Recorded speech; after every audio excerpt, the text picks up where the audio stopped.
So I'm out here and I'm sitting at the lake. This is like my safe spot. So I just get downloads out here and I just try my best to make myself feel normal in this world, in a sense, And not that I don't feel normal, it's just sometimes I don't, because I feel like I see the world for what it is, for the most part. So, but I just had this download while I'm sitting out here and turn this car off. So I just had this download. So I'm looking at a video or some videos on YouTube, and while I'm realizing that everybody has like this Jesus Savior complex where we feeling like our way is the right way in this world. You know what I'm saying? Like, just follow me. Like, and I said that because I saw a video and it said, like, stop working your 9 to 5. Here's my testimony. Like, nobody should be working a 9 to 5. Here's my testimony. We need to stop speaking for everybody else and speak for ourselves. Like, speak for our own experiences and stop trying to get people to follow you, your way, and how you do things and your journey. Because if we really think about it, none of us started off on the same or with the same beliefs, with the same traditions, with the same mindsets, with the same loves, with the same pains. None of us started at the same level. You know what I'm saying? Like, so what we have to stop doing is stop trying to wedge people in a square in our thoughts, a square in our perception of how they should be living. Just because it's working for us does not mean it's going to work for them. You know what I'm saying? We've gotten so far away from directing people to Jesus, Yeshua, Yahweh, whatever. We've gotten so far away from directing them to him for them to find their spirituality through him that we think we got the answer and it stopped with us. But how can we all have the answer, right? If we all just in our own little body dealing with our own little problems in this big world that we live in. We only a fraction. We only see, I seen a video where I think neuro knowledge, we only see like 0.001% of the world. Like, and we think that we can tell somebody else how to maneuver and live in their lives. And like, I mean, like, this where we live in, man, we so lost. We swear we are on the right path and we got all the answers and we can tell you how to get to where we think you should be and we'll get to our destination. You can't even get me to your destination from where I am. All because you don't even know what I've been through. You can't even, even put yourself in my head, in my thoughts. So the fact that you're literally trying to embed yourself in my head makes absolutely no sense. That's almost like us trying to wedge God into a box, in which we do. We do that too. Like we try to put God into our box. And that's the same thing we're trying to do with other people. We're trying to take other people and put them into our box so they make sense for us. So what they do in their life makes sense for us. Well, honestly, it does not matter about us, like what somebody else is doing, because we're all kind of intertwined together. So once they find their truth, you know what I'm saying? Now, Jesus is the way, truth, and the life. Let's be clear on that. He is the open door. Let's be clear on that. But once you go through that door, God is not asking you to stand at the door. He's asking you to go through the door. Go through the door of unconditional love. Go through the door of agape love so you can understand how to love each other. You know what I'm saying? Go so you can understand how to fellowship, how to grow with one another, how to forgive each other, how to move forward so you don't get caught up in this realm of materialism and ideologies. You know what I'm saying? He is the door. He is the way. You know what I'm saying? He is the life. You know what I'm saying? You're supposed to live by that each and every day. But we get so caught up in what we think is right. Even when we translate his message, even when we translate things from the pulpit in the church, we go into our man state so much that it dims the light of God in other people's lives, because we want to be seen so much. We want to put you in our box so much that now we dimming the light of God that you can't even be free. You can't even be free. All because we took the time and called ourselves studying so much that we got all the answers for the world, and we don't. We don't, y'all.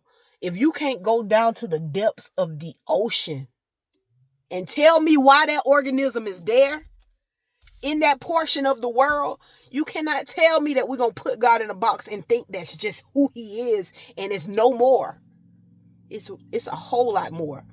And because we're not willing to open up our minds enough to listen to each other in love, instead of trying to make you do something that is not even in you to do. You know what I'm saying?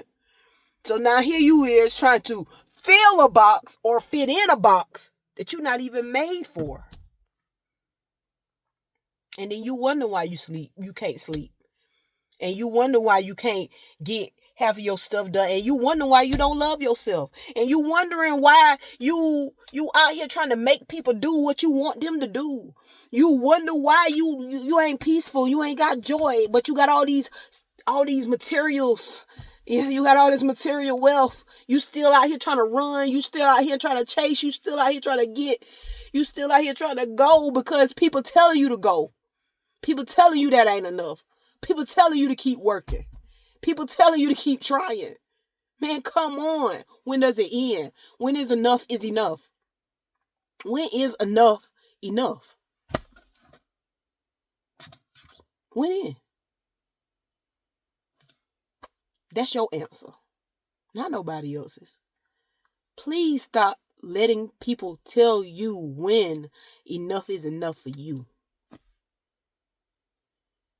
Or please stop letting people tell you when enough isn't enough for you. You don't belong in nobody's box. And if the box don't fit, baby, don't try to fill it. If you only in the little corner of the box and you don't feel like you big enough to fit the box, don't try to fill it. That's how we get all these preachers in these pulpits that can't fulfill what's supposed to be going on in the congregation. Because you're trying to fill a box that you don't even supposed to be in. Now you got to fill the rest of the box with man. Because your capacity can't fit in there. Or don't feel it. One of the two. Stop. Be who you are. Be who God created you to be. If he told you to go work a 9 to 5, go work that 9 to 5 until he tell you to do something else. Don't make yourself go out here and run and search and do and run and search and do all because everybody else is doing it, because I'm going to tell you what it's doing for you. It's taking away his voice, because now all you hear is a blaring voice of a human being that's telling you what you need to do, instead of listening to the still small voice of the Lord that's telling you how you need to stay, how you need to be patient, why you need to find joy in this portion of your life, why you need to find peace even though everything is going chaotic, why he is with you every step of the way, and how you can hear him in your stillness, in your quietness, how you can actually hear him. But because we got all this man-made thoughts and things and systems and processes and all of this stuff, we've taken ourselves and we either wedged ourselves in a box, or we gotten into a box that we cannot fill. And now we living in a world of chaos. When all we supposed to really be doing is playing opposition. Because as a body, it must function together, in sync. Must every limb, every must coexist with one another.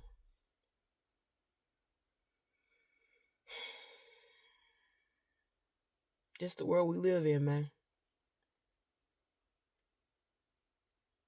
That's the world we live in. And it's sad. It's sad. Man, I hope this set somebody free. You know what I'm saying? Because for the longest, I can truly say that I tried to wedge myself in. I tried to fit. And sometimes I even tried to fill positions that I couldn't fill. In areas that I didn't belong at that point in time, and then wonder why nobody understood me in that moment.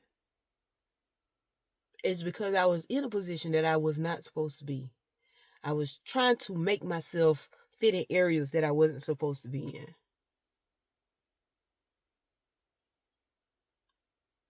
I don't want the same thing for you. So what I do pray is you seek them out in truth, spirit and truth. That's number one. And you spend some time alone with you, in your thoughts, with you. And you allow him to actually come meet you where you are. So whenever you do encounter people in this world that want to fit you or put you in a place where you don't really supposed to be, you'll have that strength and that know-how and the discernment and the courage to push into who God told you were, and to who he told you were in your secret moments and in your quiet time. That's all I got, y'all. He just wants you. He don't want this world's idea of you. He wants you. And he knows you. Even in the worst times, in the darkest times, in the times you don't understand, and when nothing's making sense. That's when he wants you. And it's just a little bit of trust. That's all you need. And he takes you from there. All right. I love y'all. Peace.